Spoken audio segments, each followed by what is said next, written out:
Hey people, Mike Martin's here with the Mike Martin's channel. Thanks for joining, liking, subscribing, and all that jazz.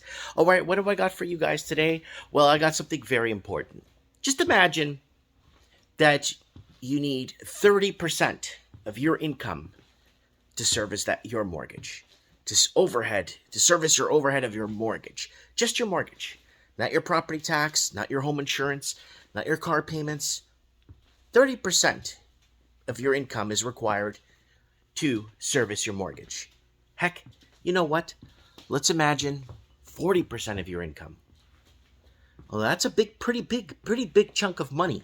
That's quite a bit of dough, so to say. 45% of your income. That's you're on pretty shaky ground here. You're starting to get to a point where how do I eat now? Once you get to 45% of your income. Well, you're going to want to take a look at this because this is something very serious. So if you're in an English-speaking country, you're going to take a look at this. First, I want to thank the people that joined the channel on YouTube. There's a little section there where you can join the channel. Thanks for joining the channel and supporting the program. I really appreciate that. I should send out more thanks, but I just noticed that today when I was on my YouTube, I noticed that there was a members section, and I was going through them and checking them out. And thanks, guys. Anyways, what's going on? Watch this. Canada's real estate bubble is so big, households need 64% of income for a mortgage. Wow.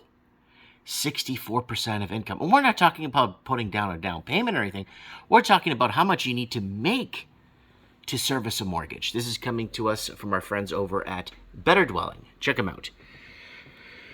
Most of Canada couldn't buy a home even if they wanted to. Right there. That just says it right there. National Bank of Canada. So there it is right there. National Bank. You can look them up. They exist. NBF is once again sounding the alarm on housing affordability. A typical home required nearly 2/3 of a household's income just to service the mortgage payments in Q2 of 2022. The quarter saw the fastest erosion of affordability in 40 years, but the bank doesn't see it lasting long. Raising rates and falling sales are forecasted to trigger a double-digit price declines in the not-so-distant future.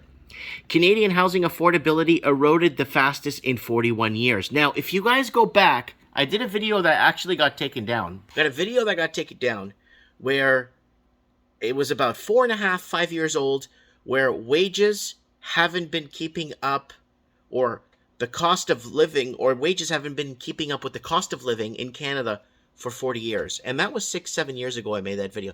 But it was taken down due to misinformation of an article I was reading from the mainstream media. Then I try to find the article again. It's gone. It's really bizarre. Anyways, so if you tie that in, you can kind of see. So Canadian housing affordability eroded the fastest in 41 years. Canadian housing affordability eroded for the 6th consecutive quarter. Households needed to dedicate 63.9% of their income for a typical urban home in Q2 of 2022. The 10.4-point increase from the previous quarter, holy crap, was the largest seen since 1982. Yes, it's been over 40 years since anything like this has happened. And that's why it's very, that's no longer generational. It's becoming more of a huge gap between family generations. So the gap is even wider. 40 years, holy crap. So Canada perspective on housing affordability, monthly mortgage payment on medium home price, all types and dwellings, 25-year amortization, 5-year term. Now, take a look at this right here. Like, let's say you were born exactly 40 years ago. I mean, you'd be like, you wouldn't, it's just, you would see the ups and downs, but you would see that affording anything over time became almost impossible. Whether it's food, housing, automotive, cars, whatever, electronics. So here it is. Canada, perspective on housing affordability, monthly mortgage payment, median house home price. So we went over this.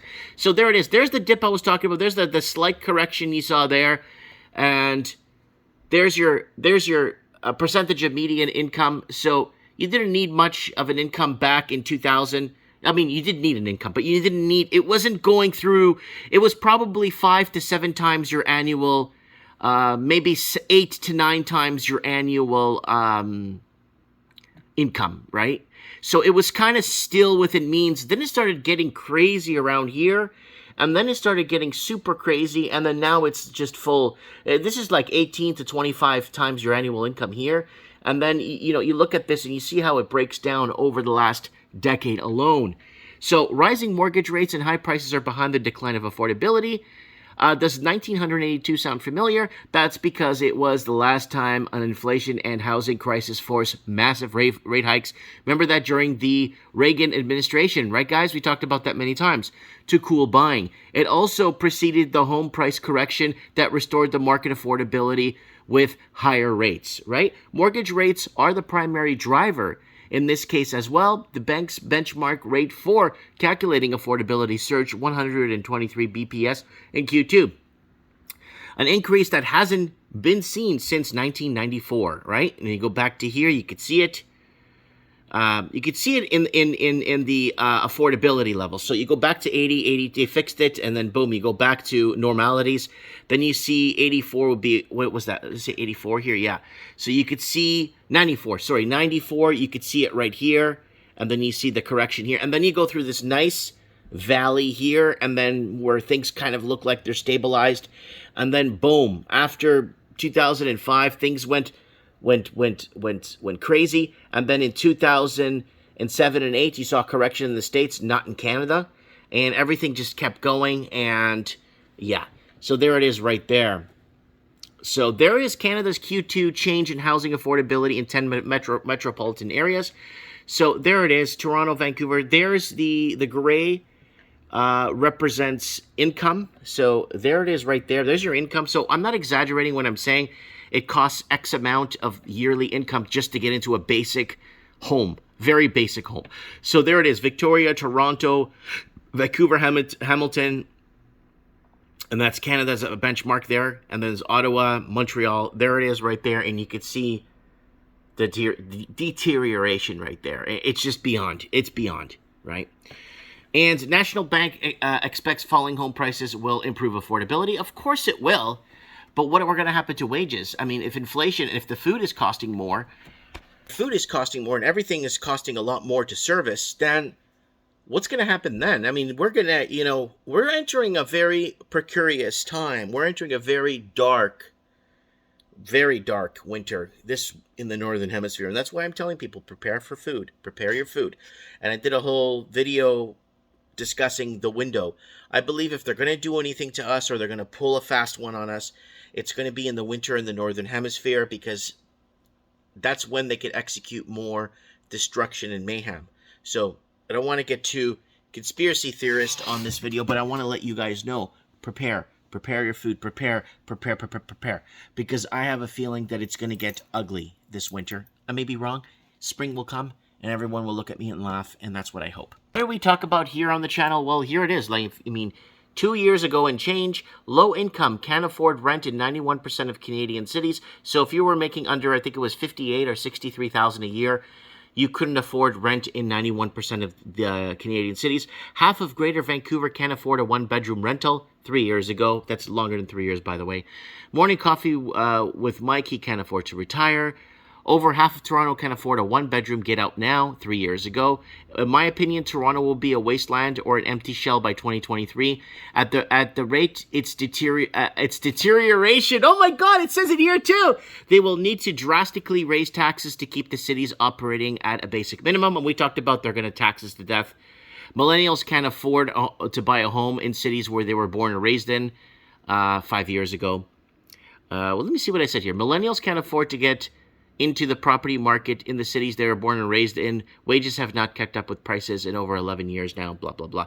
Housing crashing all over, middle class going homeless, taxes set to skyrocket. Oh, that's not only a month ago. That's nothing special.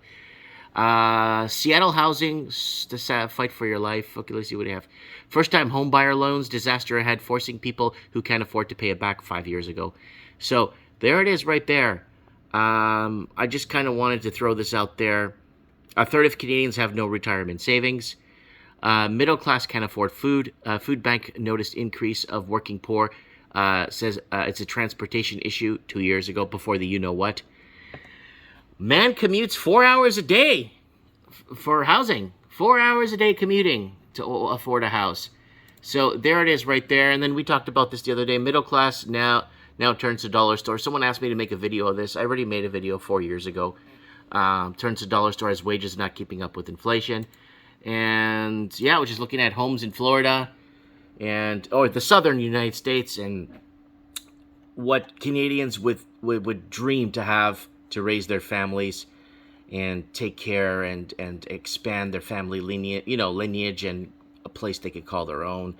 But we got hundreds of pages of homes like this that, and I keep telling Americans, you guys have it so good down there in the States, and pages and pages of homes, of affordable homes. Anyways, guys, if you're still watching, thank you. Don't forget to check our Odyssey channel. That's what it looks like, Odyssey. Don't forget to follow me on Odyssey, where you get the full uncensored Mike in the Night with Collins. That was a great episode 452. You're going to want to watch a couple of Mike in the Nights. People have been binge watching and going back and watching older episodes. These are getting views still. People are still getting views on these episodes of Mike in the Night. So there it is right there. So big housing. Solutions? Well, again, just if you put down a healthy down payment, you really budgeted, you made sure you could afford your property, and you bought your house to raise your family and not for an investment purpose, then you'll be okay. You'll be fine. I bought my house to raise my family, right? I mean, mind you, I bought my house very cheap because 7 years ago, I left the city. I basically told people, get out of the cities. It's going to get bad. I got out of the city. I took my own medicine, and I think I did. I think I made a great decision, right? So I'm happy. The kids are happy. The family's happy. We're doing well. You know what I'm saying? And that's all I could say. I mean, there's only so much I could say to warn people and tell people about things. People just finding the channel is like, wow, this channel could have saved me a lot of heartache if I found it 6 years ago or 5 years ago or 3 years ago. And unfortunately, we're doomed to be shadow banned for life. And that's just how it is. Okay, guys, I gotta go. I am talking too much. Mike Martin's here. I have spoken.